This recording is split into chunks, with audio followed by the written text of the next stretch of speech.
Halo pemirsa, apa kabar Anda hari ini? Senang sekali Sarah dan Madlias dapat kembali menemani Anda dalam sebuah program talkshow inspiratif. Ini dia Bincang Sehati.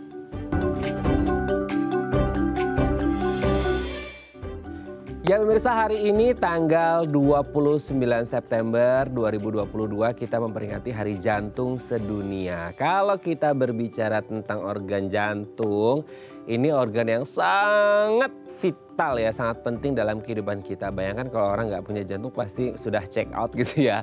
Tapi kalau kita berbicara tentang kesehatan jantung, banyak banget ya kalau kita ngomongin penyakit jantung itu menjadi salah satu penyakit yang sangat mematikan, yang sangat mengerikan, bikin orang ketar-ketir gitu ya. Karena ya bayangin aja, jantung itu fungsinya sangat luar biasa besar, tapi ketika ada gangguan pasti berpengaruh pada kehidupan, kualitas hidup kita juga, angka harapan hidupnya juga kayak serem banget gitu ya. Karena banyak orang yang akhirnya tingkat mortalitasnya juga lumayan tinggi nih gitu ya untuk penyakit jantung ini sendiri. Nah, dalam rangka memperingati Hari Jantung Sedunia yang jatuh pada hari ini, kita akan membahas seputar jantung sehat hidup berkualitas. Nah, sebelum kita membahas tentang tema kita hari ini, gimana sih supaya jantung kita tetap sehat? Kita akan membahas terlebih dahulu beberapa fun fact kebiasaan buruk yang bisa berbahaya bagi kesehatan jantung kita. Kita lihat yang pertama pemirsa. Makan terlalu banyak. Siapa di sini yang suka makan? Well, kita sebagai manusia pasti suka makan ya. Tapi kan maksudnya jumlahnya, porsinya, kapan makannya, dan apa yang dikonsumsi yang jadi intake masuk ke dalam tubuh kita, itu yang jadi pertanyaannya gitu ya. Makan banyak, nggak banyak-banyak juga sih ya. Maksudnya makan lebih dari cukup tapi yang sehat, well masih dalam kategori ya oke lah ya, masih aman. Tapi bayangin kalau kita udah makannya banyak, nggak sehat gitu ya, kemudian yang gula-gulaan gitu, yang manis-manis, yang asin-asin gitu ya, sekarang kan katanya generasi micin dan lain sebagainya. Bayangin, ini akan berujung pada apa? Pada yang namanya obesitas. Nah, sering kan pasti kita baca gitu ya, atau ngedenger atau ngeliat bahwa orang yang mengalami obesitas itu potensi untuk mengalami penyakit jantung atau gangguan kesehatan jantung ini lebih gede. Ya mungkin analogi simpelnya adalah orang obesitas itu kan pasti gitu ya, napasnya agak susah gitu ya, karena dia butuh oksigen lebih banyak. Jadi akhirnya kerja jantung juga harus lebih banyak juga gitu ya. Nanti akan kita tanyakan hubungannya makan terlalu banyak dengan kesehatan jantung seperti apa. Kita lanjut yang nomor 2 pemirsa. Sering begadang. Nah ini dia ya, apalagi kalau mungkin ya. Tapi kan sekarang sudah banyak yang WFO ya. Tapi kalau kemarin yang WFH gitu ya, mungkin kita kerja biasa itu 9 to 5 gitu ya. 5 hari dalam seminggu. Tapi bayangin kemarin waktu kita work from home gitu ya, itu kayak bukan 9 to 5 lagi gitu ya, kayak 24/7 gitu ya. Jadi 24 jam selama 7 hari gitu ya, selama seminggu kita kerja terus, dan kadang-kadang kita sampai lupa waktu gitu ya. Kita kerja di rumah saking enaknya gitu ya, saking PW-nya, sambil kerja, sambil zooman, sambil makan, sambil nyemil, sambil kesana kesini, nggak kerasa tiba-tiba udah jam 12 malam, jam 1 pagi, jam 2 pagi, nggak kerasa yang biasanya cuma jam 5 sore kita selesai kerja. Nah hati-hati buat Anda yang begadang, kalau bisa time manajemennya harus diatur secara sempurna, karena ternyata begadang ini bisa membuat kita mengalami gangguan kesehatan jantung kita. Mungkin karena kurang tidur gitu ya, dan akhirnya kan regenerasi dalam tubuh kita juga agak berkurang. Oke, kita lanjut yang ketiga pemirsa. Jarang bergerak. Nah ini dia, jadi penting banget ya, apalagi ya mungkin selama pandemi juga kemarin kita harus reflect dari apa yang terjadi selama pandemi ya. Kalau kita ngomongin jarang bergerak memang gitu ya, yang namanya orang ingin sehat itu ada beberapa faktor. Makan sehat, olahraga, istirahat yang cukup. Nah salah satunya adalah bergerak. Bergerak ini identik dengan kita suka nggak sih melakukan aktivitas fisik, let's say seperti olahraga gitu ya. Karena dengan berolahraga kita akan membuat jantung kita ini lebih aktif gitu ya. Jadi akhirnya jantung kita jauh lebih sehat. Jadi kalau Anda ingin memiliki jantung yang sehat, jangan malas untuk bergerak. Walaupun sekarang lagi enak-enaknya nonton TV di rumah gitu ya, atau YouTubean, atau ya nonton film sambil ngemil-ngemil, tetap harus diupayakan bergerak ya. Oke, kita lanjut yang keempat pemirsa. Stres. Nah ini dia stres. Orang stres pasti high tension ya, itu pasti akan naik gitu, tensionnya pasti akan naik, tegang. Nah akhirnya apa, stres ini bisa membuat ya depresi dan lain sebagainya. Nah kalau kita berbicara stres, ini secara langsung sih mungkin ke mentally ya, kita ke mental health issue-nya itu jadi mungkin agak terganggu. Tapi ternyata stres tidak hanya berujung pada kesehatan mental kita, tapi juga bisa berujung pada kesehatan jantung kita. Karena mungkin kita jadi lebih berdebar-debar, nggak bisa tidur juga gitu ya. Seperti tadi kita berbicara masalah begadang. Jadi kalau bisa, nah ini stress management juga harus diatur secara baik dan bijak. Oke, kita lihat yang terakhir pemirsa. Tidak flossing. Flossing gimana? Maksudnya untuk gigi gitu. Nah selama ini kita berpikir ya flossing memang untuk gigi sih. Tapi kadang-kadang kita mungkin nggak aware gitu ya. Ternyata ada loh hubungan antara flossing gigi kita dengan kesehatan jantung kita. Yang kita pikir ya udah flossing kan hanya untuk kebersihan gigi kita atau rongga mulut kita gitu ya. Tapi ternyata ada satu hal menarik, ada kaitan besar antara flossing gigi kita dengan kesehatan jantung kita. Nah apa hubungannya nanti akan kita bahas ya. Oke, itu tadi beberapa cara yang bisa kita lakukan untuk menjaga kesehatan jantung kita dan kami akan membahasnya sesaat lagi. Tetap bersama kami di Bincang Sehati.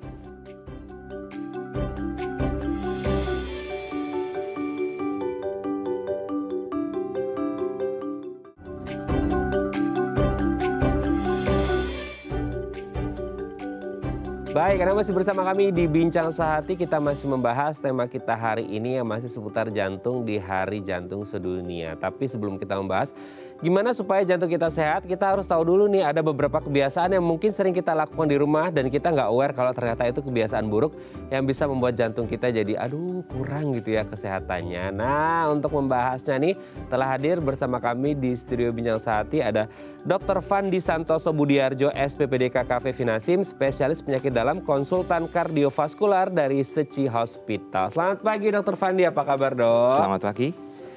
Sehat ya dok ya? Sehat selalu. Sehat selalu lah ya. Jadi kita hari ini harus sehat karena jantung kita juga harus sehat ya dok ya? Iya. Gitu ya. Dok sebelum kita membahas gimana supaya jantung kita tetap sehat, kita mau bahas terlebih dahulu. Mungkin ada beberapa pemirsa di rumah yang udah ngelakuin ini dan ini kebiasaan gitu ya. Yang udah terlanjur dilakuin setiap hari tapi mereka nggak sadar dok. Ternyata itu tuh waduh itu bisa merusak jantung ya. Yang pertama adalah makan terlalu banyak. Well, makan setiap manusia pasti butuh makan ya dok. Tapi kalau akhirnya makannya terlalu banyak, porsinya, entah kemudian ya gula-gulaan, manis-manis dan lain sebagainya, selain hipertensi dan diabetes pasti ya dok ya, katanya bisa merusak jantung juga dok. Gimana tuh hubungannya? Oke, baik. Sebenarnya kalau semua yang berlebihan jelas semua tidak baik ya. Kalau kita ngomong konteksnya makan berlebihan, sebenarnya yang benar paling tepat sebenarnya adalah unhealthy diet ya, makan yang tidak sehat. Jadi kalau makan yang tidak sehat, berlebihan lagi, dapat yang pertama adalah meningkatkan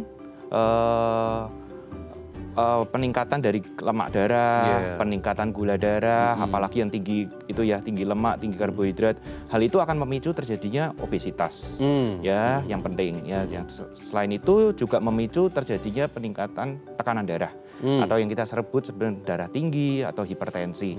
Hal-hal yang seperti itu yang akan nantinya menyebabkan, kalau nanti saya sering menyebutkan nanti ada yang faktor resiko, itu adalah hal-hal yang meningkatkan kemungkinan terjadinya satu penyakit tertentu. Ya, dalam hal ini penyakit jantung. Jadi seperti obesitas dan darah tinggi tadi merupakan faktor resiko untuk peningkatan terjadinya kejadian penyakit jantung. Oke, nah gitu. Kalau kayak obesitas gitu ya dok, kan mungkin kita pikirnya ya iya sih memang kalau obesitas pasti risikonya banyak ya. Tapi kalau mungkin orang awam, ini pikirannya orang awam ya dok, bukan orang medis ya. Obesitas itu kan kenapa hubungannya dengan jantung? Mungkin karena mereka kan kalau ngelihat mereka mungkin agak ngap gitu ya dok, napasnya agak susah gitu. Jadi kayak, nah itu kan pasti pengaruh ke jantung juga nggak sih dok? Oke, baik. Tadi Mas Raden mengatakan kalau misalnya orang yang obesitas itu meningkatkan beban jantung. Saya setuju. Nah, itu juga obesitas itu meningkatkan beban jantung. Selain itu juga obesitas yang seperti saya katakan, sebenarnya obesitas itu juga ada penyakit yang misalnya terlalu gemuk ya. Pernah lihat ya terlalu gemuk, dia tidur saja sampai harus tengkurap. Pernah lihat? Iya. Itu dapat menyebabkan kelainan jantung. Jadi kelainannya dalam melalui pernah lihat nggak tidur terus menggunakan alat yang tidur orang gemuk itu kan ngorok kalau tidur seringnya. Nah, itu ada yang namanya sleep apnea atau sleep apnea ya? Sleep apnea itu nggak dapat menyebabkan langsung direct menyebabkan penyakit jantung. gitu. Itu salah satu yang obesitas terlalu ya biasanya ya. Tapi kalau secara umum mungkin obesitas itu hubungannya dengan peningkatan tekanan darah, peningkatan lemak darah, menyebabkan resiko penumpukan plak. Nah ya, itu dia ya. Jadi yang sedang-sedang saja ya dok ya. Menurut saya berlebihan nggak baik. Nggak baik ya. Yeah. Oke, yang kedua dok. Oke. Nah ini juga sering banget ya, apalagi masa pandemi kemarin. Mungkin banyak yang tadi aku udah mention juga. Kalau kerja di WFO mungkin ya jam 9 sampai jam 5 sore. Tapi WFH itu jadi kayak kita nggak kenal waktu gitu. Akhirnya sering begadang, udah tambah lagi beban pekerjaan. Begadang dan kesehatan jantung hubungannya gimana sih dok? Oke, baik. Sebenarnya gini, kalau dalam konteks begadang, kemudian kita kayak balas dendam ya, habis itu nanti rapel tidurnya, itu mungkin istirahatnya cukup ya, benar ya. Tapi kalau ada di tubuh itu ada jam biologis, jam biologis. Jadi tubuh kita kan diatur oleh zat-zat tertentu yang kita sering sebut hormon. Itu ada yang namanya jam biologis. Jadi pada saat kita malam, hormon tertentu naik, hormon tertentu menurun. Pada saat kita bangun pagi, hormon tertentu naik, hormon tertentu. Jadi ada yang namanya jam biologis atau irama sirkadian kalau bahasa kedokterannya. Jadi pada saat kita begadang, kalau terus-menerus jam biologis itu akan berubah sehingga menyebabkan respons stresnya meningkat dalam tubuh. Ya, respons stres tubuh yaitu peningkatan hormon-hormon kortisol itu akan meningkatkan resiko tekanan darah yang meningkat. Setelah tekanan darah yang meningkat, nah itu yang akan menjadi faktor risiko. Tadi seperti yang saya sampaikan, faktor risiko itu adalah hal-hal yang meningkatkan kemungkinan terjadinya penyakit tertentu. Itu yang menyebabkan kesehatan jantung menjadi terganggu dengan begadang. Nah itu dia ya, jadi jangan begadang ya. Ini kayaknya poin-poinnya ini sama dengan judul lagu dangdut terus ya dok. Tadi yang sedang-sedang saja yang kedua begadang, begadang jangan begadang nih ya. Benar. Gitu. Oke dok, setelah begadang. Kalau ada manfaatnya nggak apa-apa ya. Ada manfaatnya nggak apa-apa. Yang ketiga adalah jarang bergerak. Nah ini juga ada lagunya nih dok ya, harus lari pagi gitu ya. Nah jarang bergerak hubungannya dengan jarang bergerak dan kesehatan jantung. Oke. Dalam konteks ini mungkin menurut saya olahraga kali ya lebih tepat ya, exercise ya. Jadi olahraga sangat diperlukan untuk kesehatan jantung. Jadi olahraga yang bila tidak olahraga ya itu seperti tadi lagi terjadi peningkatan kemungkinan untuk olahraga itu membuang karbohidrat, membuang lemak ya. Yang buruk-buruk lah ya. Ya, terus ya ibaratnya jantungnya seperti kita latih ya. Ya, jantungnya kita latih. Nah, pada saat olahraga itu kan kalau kita tidak olahraga, resiko obesitas meningkat, resiko peningkatan gula darah. Itu lagi kembali ke hipertensi, peningkatan kolesterol, peningkatan lemak darah, peningkatan tekanan darah, peningkatan gula darah. Itu yang memicu terjadinya hipertensi atau darah tinggi, kencing manis, obesitas. Itu yang kembali ke gitu ya. Jantung ya.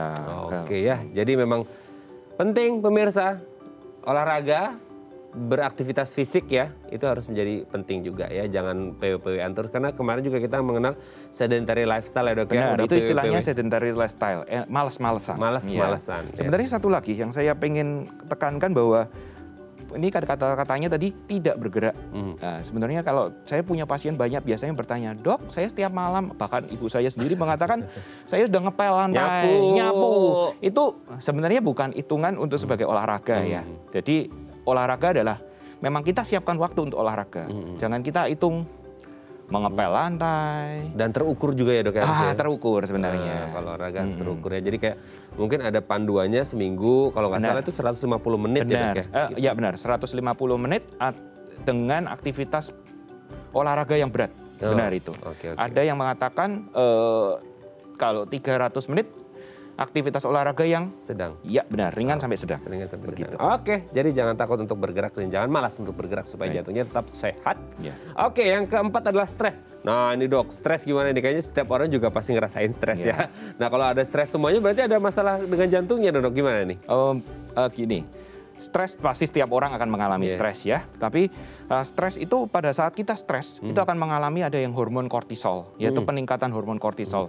Ya ini kembali lagi hormon kortisol ini akan meningkatkan resiko terjadinya peningkatan tekanan darah, peningkatan lemak, peningkatan gula darah. Kembali lagi meningkatkan resiko terjadinya hipertensi dan kembali ke ke kesehatan jantung. Jadi sebenarnya kesehatan jantung itu kita lihatnya dari atasi faktor resiko tadi. Sebenarnya perputarnya di sana. Oke, berarti ya muter-muter aja di situ ya. Iya, benar. Circle-nya di situ-situ aja ya. Oke dok, yang terakhir. Nah ini mungkin orang nggak aware kalau ini ada hubungannya ya flossing gigi dengan kesehatan jantung nih dok. Nah gimana nih? Saya kalau ini pernyataan ini mungkin saya kurang setuju banget secara pasti ya. Kalau direct mungkin tidak sama serta-merta kita flossing berhubungan dengan kesehatan jantung. Kalau saya mungkin prinsipnya adalah kesehatan gigi dan mulut. Karena dengan kesehatan gigi mulut itu kita bisa mengurangi bakteri-bakteri di dalam mulut. Itu adalah sumber infeksi. Pada pasien dengan penyakit jantung bawaan atau penyakit jantung yang katupnya sudah terganggu, bila ada kesehatan gigi yang terganggu, terus kemudian kita lakukan scaling misalnya ya, tanpa persiapan yang baik, itu bisa menjadi sumber infeksi untuk jantung. Ini hubungannya mungkin bukan penyakit-penyakit koroner sih, tapi penyakit-penyakit jantung yang kita dengar koroner apa itu serangan jantung bukan, mungkin lebih ke infeksi menurut saya. Infeksinya ya, yang bisa-bisa berujungnya berisiko pada kesehatan jantung kita juga gitu ya. Oke, terjawab sudah ya dok ya. Ini beberapa kebiasaan buruk yang tidak perlu dicontoh dan ditiru ya pemirsa di rumah supaya jantung kita tetap sehat. Next di segmen selanjutnya kita bahas gimana cara menjaga kesehatan jantung ya dok ya. Baik. Oke pemirsa 021 290 3244 atau DM Instagram kami di @daefamily kalau Anda punya pertanyaan. Kami akan kembali saat lagi.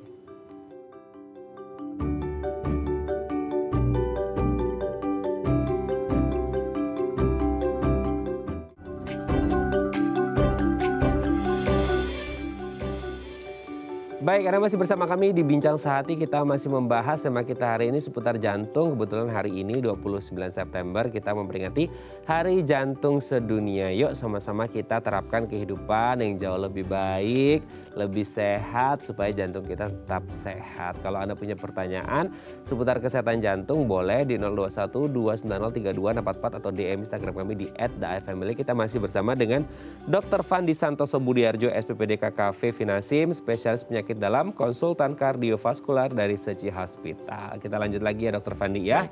Ini penting banget ya, namanya jantung ya, semua organ juga pasti penting ya. Tapi kalau kita berbicara tentang jantung, sebenarnya jantung ini bisa diceritakan nggak sih dok, organ jantung ini seperti apa dan perannya apa dalam tubuh kita? Oke baik, jantung salah satu organ vital yang penting untuk tubuh kita. Yang paling penting adalah jantung itu adalah sebagai pemompa darah ke seluruh tubuh. Karena seluruh tubuh itu bekerja membutuhkan darah. Betul. Ya, ibarat padi, saluran irigasi itu adalah pembuluh darahnya. Jantung itu adalah pemompa airnya untuk ke padinya untuk supaya dapat bekerja, padinya dapat tumbuh. Jadi jantung adalah organ untuk memompa darah ke seluruh tubuh, begitu. Oke. Sebenarnya untuk memompa itu kan, kalau dalam istilahnya orang awam kan pompa itu berarti ada mesinnya ya dok ya. Gitu. Ada engine-nya tuh di dalamnya gitu. Nah sebenarnya kan kita nggak bisa ngelihat ya dalam tubuh kita jantungnya ada engine atau enggak gitu kan. Nah sebenarnya ada bagian-bagian apa aja sih dok yang akhirnya kok bisa ya si jantung ini memompa ke aliran darah ke seluruh tubuh kita gitu. Bagian-bagian apa aja dalam jantung itu? Yang paling penting adalah jantung mempunyai otot. Ya otot jantung. Otot jantung itu yang memompa. Jantung juga mempunyai sistem kelistrikan. Ya, jantung juga mempunyai pembuluh darah yang memberi. Jadi selain dia memberikan memberikan darah ke organ lain, jantung juga butuh aliran darah sendiri yang mencukupinya. Itu adalah pembuluh darah jantung yang kita sering kenal sebagai pembuluh darah koroner. Tepatnya lagi arteri koroner, ya pembuluh darah koroner. Kemudian jantung mempunyai 4 ruangan, 2 serambi, 2 bilik. Serambi kanan, bilik kanan, serambi kiri, bilik kiri. Di antara serambi kanan, bilik kiri dan ruangan itu ada katup. Katup itu adalah klep ya, seperti supaya darahnya kalau dari ruangan ke satu ke ruangan ke depannya tidak mundur. Jadi dia buka tutup arahnya. Gitu. Ya, pada saat maju buka, pada saat mundur tidak. Supaya tidak mundur alirannya, dia nutup begitu. Itu namanya katup jantung. Jadi mungkin aliran penyakitnya organ-organ bagian-bagiannya itu. Itu bagiannya. Nah kalau prosedurnya gitu ya, sehingga akhirnya kayak dari kaki alirannya bisa ke jantung, muter lagi itu prosedur apa bahasanya ya? Sirkulasi darahnya gimana sih dok? Ya, semua pasti akan berkumpul akhirnya akan semua mengalir, kemudian kembali ke jantung. Jantung. Iya. Oke. Itu prosedur pasti akan seperti itu terus Iya, berputar-putar terus. karena gitu pembuluh ya? darah memang tersebar di seluruh sirkulasi tubuh ya. Oke. Ya, itu proses kerja si jantungnya sendiri. Nah, kalau kita berbicara masalah, ya kalau sehat sih itu harapannya kita ya, Dok. Ya, harapannya kita pasti sehat. Ya. Tapi kalau berbicara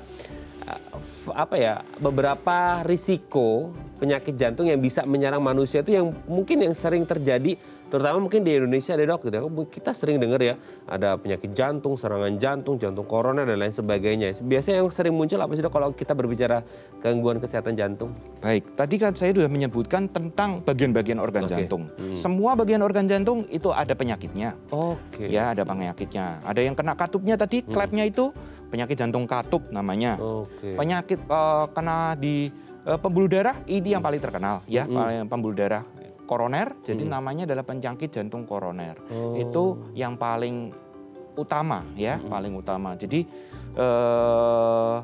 kemudian kena sistem kelistrikan, sistem kelistrikannya jantung, jadi iramanya menjadi tidak beraturan, seperti itu.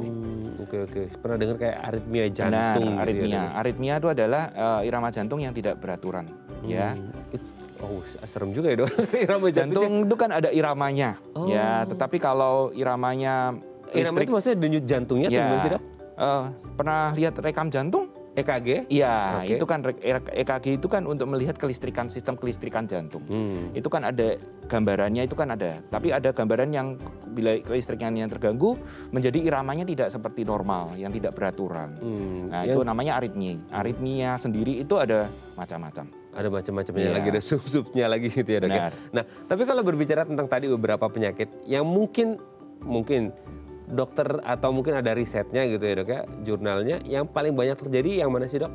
Jelas paling banyak terjadi yang kita sudah sering dengar juga penyakit jantung koroner, jelas tentunya ya, penyakit jantung koroner. Jadi kena pembuluh darah yang memperdarai jantung.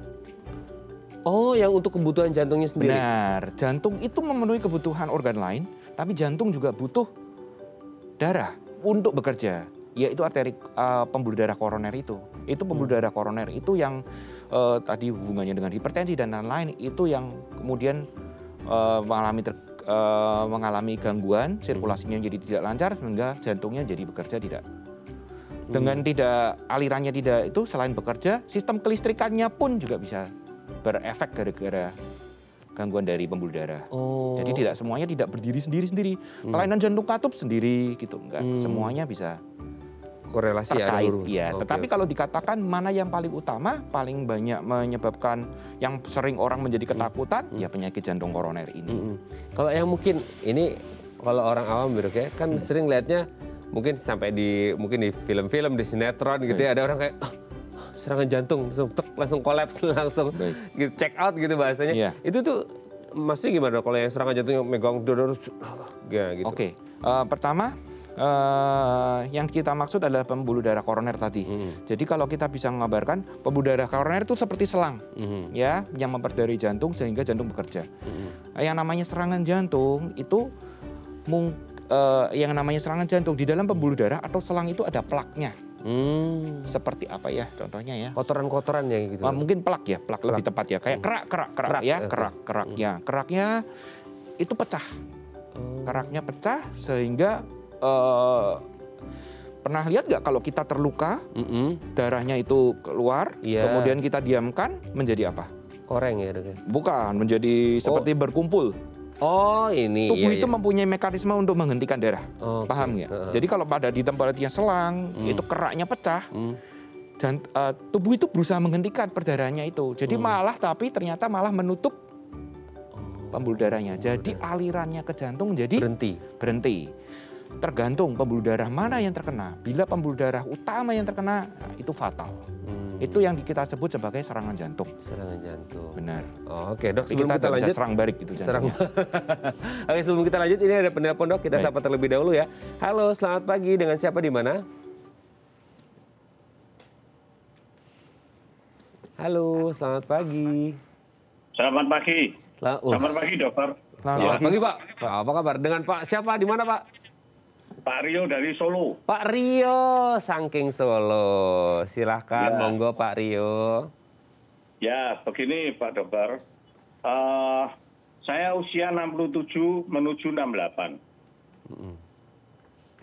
Ya, beberapa hari belakangan ini, kira-kira 5-6 hari, sebelumnya tuh saya berjalan setiap hari 2,5 sampai 3 kilometer tuh tidak pernah terjadi sesuatu atau keluhan. Nah, di belakang hari-hari ini, saya kok pernah berjalan 500 meter, itu kok ngos-ngosan gitu loh, Dok. Sehingga saya harus berhenti 1-2 menit. Tapi berlanjut lagi, bisa jalan terus. Sampai 1 kilo lebih itu enggak masalah. Ya. Tapi kadang-kadang besok paginya kok timbul seperti itu lagi, berbarengan dengan keringat dingin. Nah ini bagaimana dokter? Oh, oke. Sebelum dijawab, dokter ada yang ingin ditanyakan, mungkin bapaknya ada riwayat penyakit apa gitu? Jadi Bapak Rio ada riwayat penyakit apa ya sebelumnya? Tidak ada, saya cuma punya diabetes. Tapi terpantau ya. Ya, baik. Terpantau ya. Baik. Oke, Ya, sudah saya jelas. bisa paham. Ya, Sudah jelas, sudah ya. Oke, terima kasih Pak Rio. Tapi sepertinya kita akan jawab setelah break ya Pak Rio ya. Semoga tetap bersama kami di Bincang Sehati karena kita harus break terlebih dahulu. Baik pemirsa 021 290 3244 atau DM Instagram kami di @dafamily kalau Anda punya pertanyaan. Kami akan kembali saat lagi.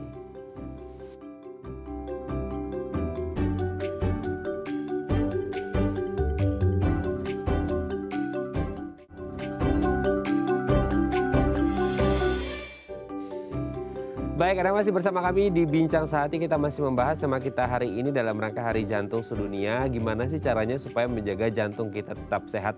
021 290 3244 atau DM Instagram kami di @dafamily kalau Anda punya pertanyaan. Kita masih bersama dengan Dr. Fandi Santoso Budiarjo, SPPD KKV Finasim, spesialis penyakit dalam, konsultan kardiovaskular dari Secia Hospital. Dok, kita lanjut lagi. Tadi belum terjawab pertanyaan dari Pak Rio ya di Solo, usia 67 ke 68.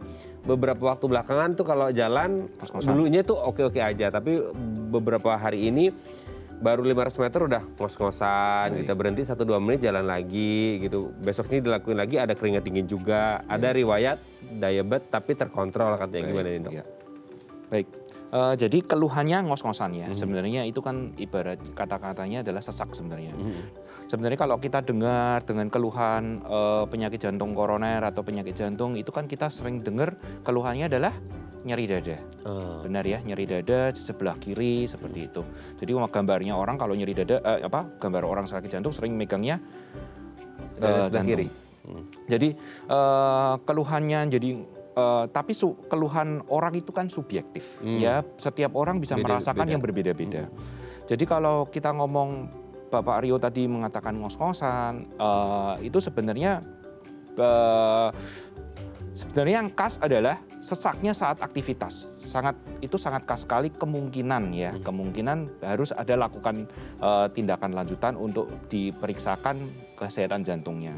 Apalagi dari Bapak Rio ini kita sudah menemukan beberapa faktor resiko. Yang pertama, faktor resiko untuk penyakit jantung dalam hal ini adalah penyakit jantung koroner itu adalah laki-laki. Ya. Usianya udah cenderung lebih di atas, kalau secara umum mungkin kita kasar-kasaran di atas 45 kalau laki-laki ya. Kalau wanita sebenarnya postmenopause. Ya, lebih dari 55 mungkin ya. Itu lebih atau postmenopause. Nah, pada Bapak Rio ini laki-laki dimulai dari keluhannya ngos-ngosan saat aktivitas ya. Kemudian faktor resiko yaitu hal-hal yang memungkinkan kemungkinan sakit tertentu ya, ini dalam hal ini sakit jantung. Laki-laki usianya ada diabetes.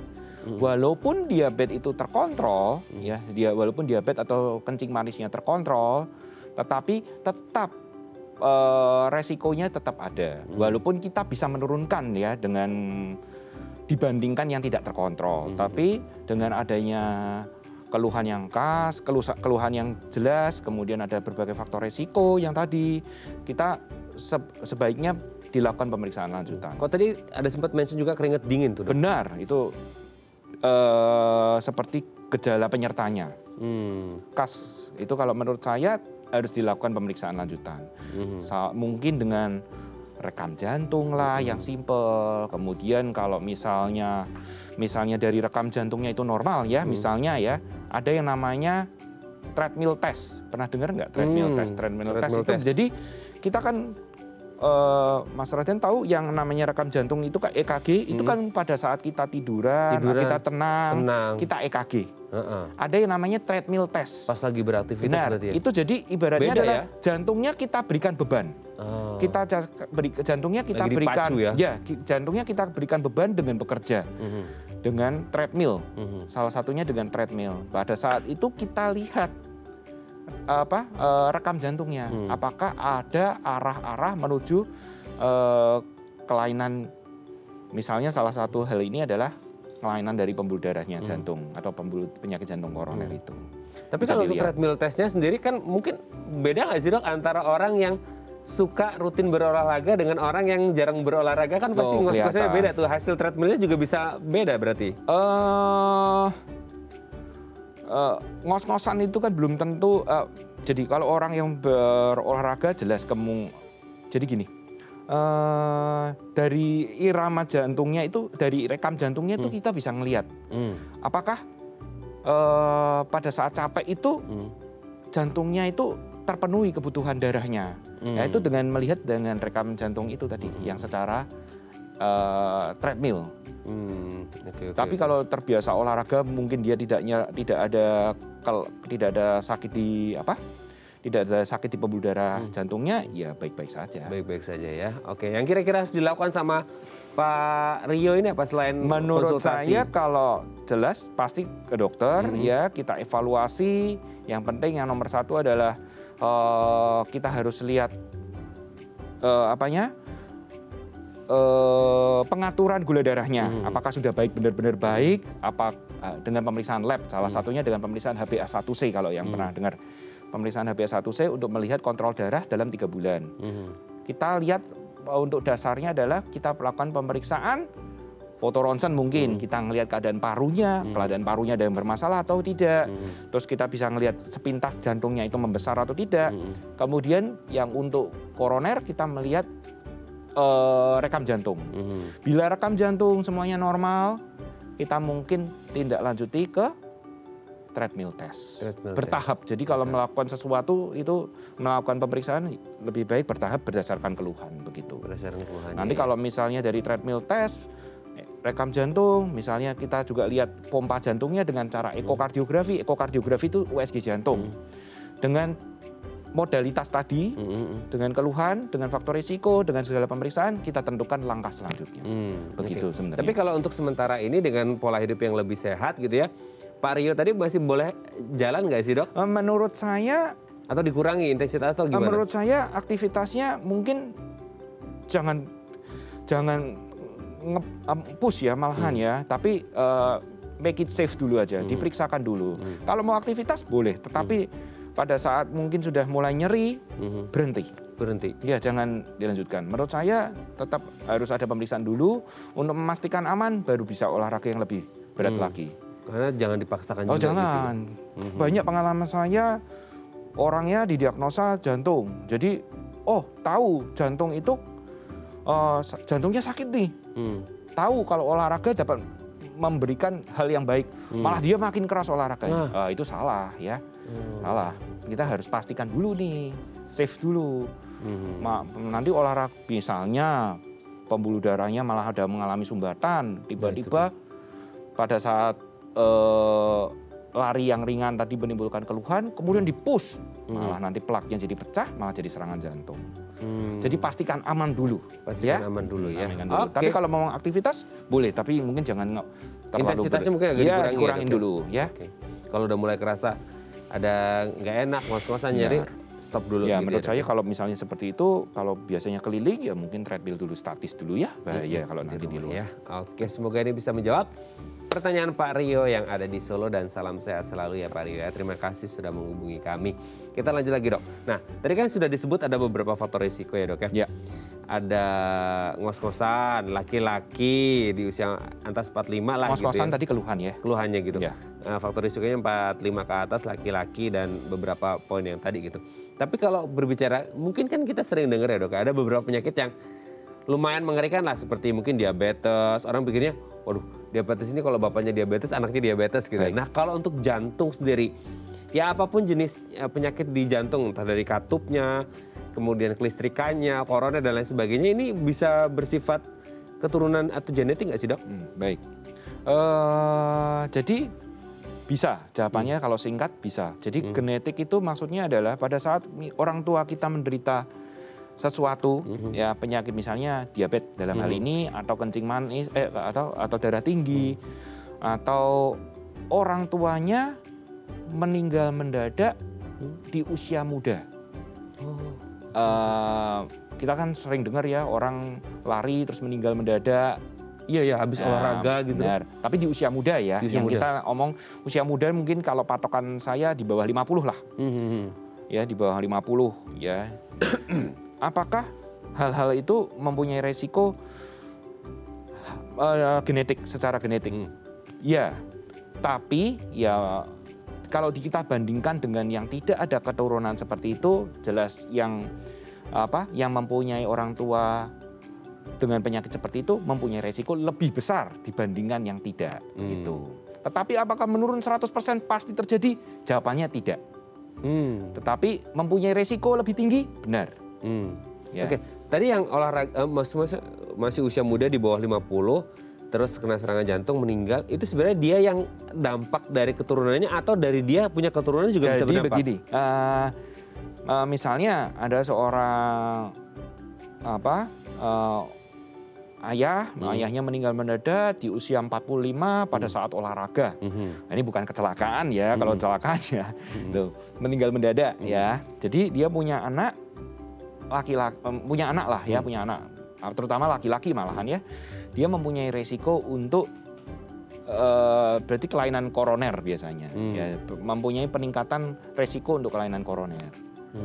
Itu kan biasanya itu terkait genetik biasanya. Terkait genetik ya. Tetapi bukan jaminan 100% terjadi pada anaknya, bukan. Tapi meningkatkan resiko lebih besar.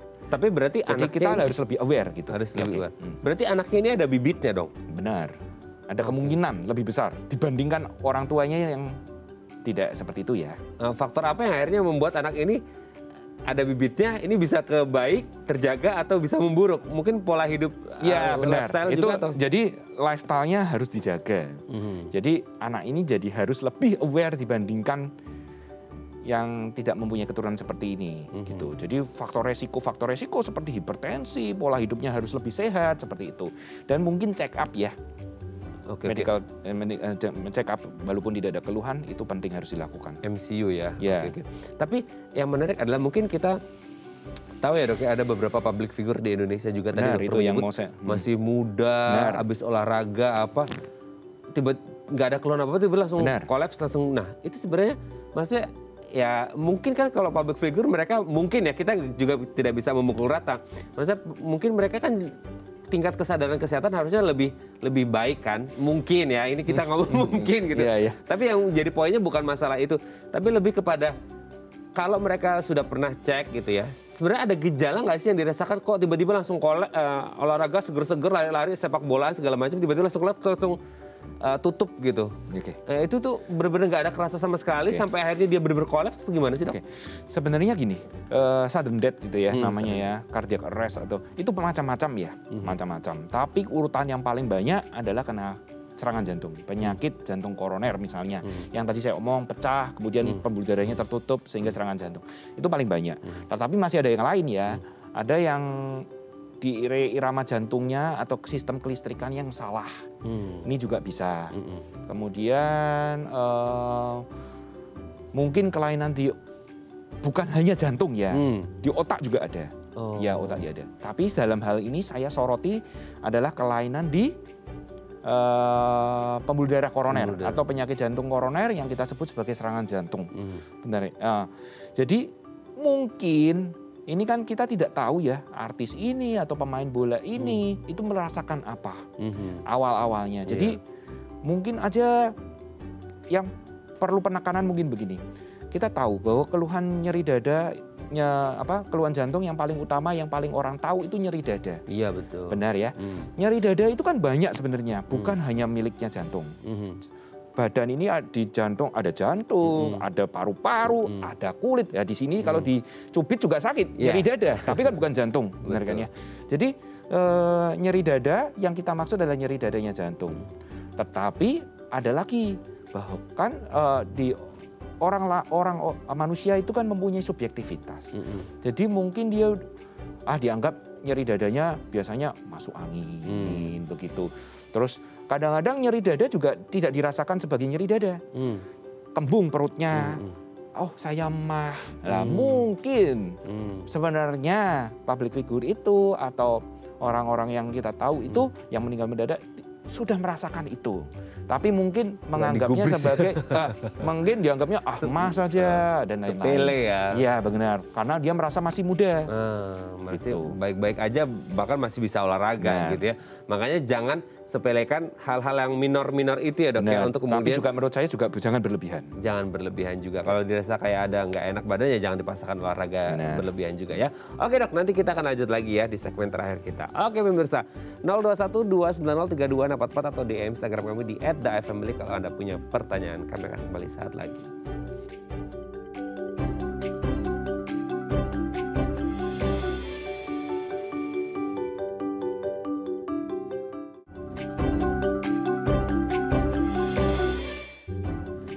Baik, Anda masih bersama kami di Bincang Saat ini. Kita masih bersama dengan Dr. Fandi Santoso Budiarjo, SPPD KKV Finasim, spesialis penyakit dalam, konsultan kardiovaskular dari Seci Hospital. Dok, di segmen terakhir ini kita akan mau bahas beberapa tips yang bisa kita lakukan untuk menjaga kesehatan jantung kita. Sebelum kita bahas tentang beberapa hal, mungkin yang paling penting adalah kalau menilik apa yang tadi disampaikan artis-artis, public figure dan lain sebagainya bisa tiba-tiba kolaps gitu ya.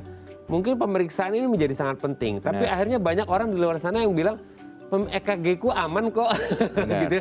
Normal tuh kata dokter. Nah itu bisa jadi patokan atau gimana sih dok? Oh, baik, sebenarnya medical check up itu sangat penting ya. Sebenarnya kalau saya patokannya mungkin setelah 40 ya. Tapi kalau ada keluhan mungkin bisa lebih mudah. Atau kalau mau aware lagi ya silakan untuk baseline, untuk awal kita periksa. Tapi kalau 40 paling tidak sudah harus melakukan medical check up ya. Medical check up. Ada keluhan atau tidak ada keluhan? Menurut saya usia 40 sudah patokan untuk kita medical check up. Jadi medical check up bila kita lakukan rekam jantung ya dengan faktor resiko tadi sudah kita lihat, lab-lab, kemudian hasilnya normal semua, itu belum tentu hasil yang normal itu menggambarkan keadaan jantung seluruhnya. Jadi belum tentu keadaan, apalagi hanya rekam jantung ya, dan belum tentu hasil yang normal itu menggambarkan keadaan. Jadi mungkin ada pemeriksaan yang lain yang harus dilanjutkan. Untuk melanjutkannya itu apakah karena rekam jantungnya udah oke, terus tapi dia masih ada kerasa nggak enak, terus lanjut, atau enak nggak enak tetap harus lanjut? Gitu.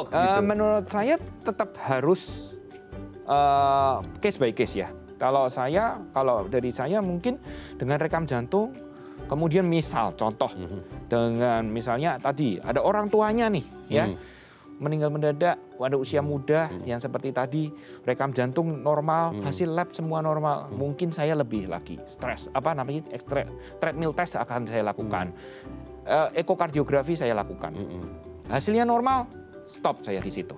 Pada saat nanti memang ada kelainan di situ, kita lanjutkan pemeriksaan berdasarkan hasil yang ada. Begitu. Oke ya, jadi memang benar-benar harus diteliti dulu ya. Ini nggak apa-apa, tapi riwayat kesehatan keluarga gimana? Harus diteliti juga ya. Jadi dan sebenarnya yang satu lagi adalah medical check up. Medical check up itu berlebihan yang ya kurang pas ya. Tapi menurut saya semuanya case by case ya. Case by case ya. Nah, beberapa hal yang mungkin sering kita lakukan setiap hari yang bisa jadi tips lah ya untuk menjaga kesehatan jantung. Kebiasaan merokok itu gimana tuh dok? Kan banyak tuh. Apalagi faktor resiko kan cowok banyak ngerokok tuh dok. Oke, saya dari tadi lupa menyoroti merokok. Merokok itu sangat besar resikonya ya. Nah, menurut saya kalau saya pribadi kalau bisa mengurutkan kemungkinan yang besar itu adalah merokok, kencing manis. Baru selanjutnya hipertensi, kolesterol yang tinggi, obesitas. Penting banget dong merokok itu. Benar. Terus ada satu lagi nih. Sekarang, saya tidak merokok, tapi saya ke-vape. Bagi saya sama saja. Ada lagi. Podo aja dok. Saya rokoknya sekarang pakai yang elektrik. Itu. Ya, merek tertentu. Sama saja lah itu. Pokoknya intinya adalah itu tetap semuanya meningkatkan resiko sangat besar. Meskipun mungkin dari sisi si orang tuanya itu tidak ada riwayat sama sekali. Benar. Kalau kita lihat kan bukan hanya manusia ini hanya jantung ya, tapi kan kelainan yang lain juga banyak ya. Kanker paru lah, atau yang kita sebut sebagai PPOK, pernah dengar? Iya. Nah, PPOK itu mungkin asma tua yang kita sebut. Itu kan juga kita harus pikirkan. Jangan hanya ngelihatnya jantung, hidup kita, tubuh itu kan organnya banyak ya. Dan selalu bergerak ya. Dan makanan juga penting berarti ya dok ya. Selain merokok, makanan juga menjadi penting. Makan ya, tinggi serat, rendah lemak, mungkin buah-buahan, sayur, begitu ya. Itu menjadi sangat penting. Oke, terima kasih Dr. Fandi hari ini sudah berbagi bersama kami di Bincang Sehati. Semoga di hari Jantung Sedunia yang jatuh hari ini menjadi titik kesadaran kita untuk jauh lebih menjaga kesehatan jantung kita. Karena bagaimanapun kita hidup dengan jantung, tidak mungkin tidak dengan jantung ya dok ya. Semoga jantung kita sehat, semuanya sehat, jadi hidupnya lebih berkualitas. Terima kasih Dr. Fandi, salam sehat selalu, salam untuk keluarga di rumah dan teman-teman di Seci Hospital ya dok ya. Baik pemirsa, itu tadi perbincangan kita dengan Dr. Fandi, semoga bermanfaat ya. Nah bagi Anda yang ingin menyaksikan tayangan Dai TV yang jauh lebih jernih dan canggih, Anda harus segera beralih ke siaran TV digital sebelum 2 November 2022. Beli set-top box-nya sekarang karena per 5 Oktober beberapa hari lagi siaran analog di Jabodetabek akan segera dihentikan. Oke, saya Radha Madlia Somit, sampai jumpa dan selamat kembali beraktivitas.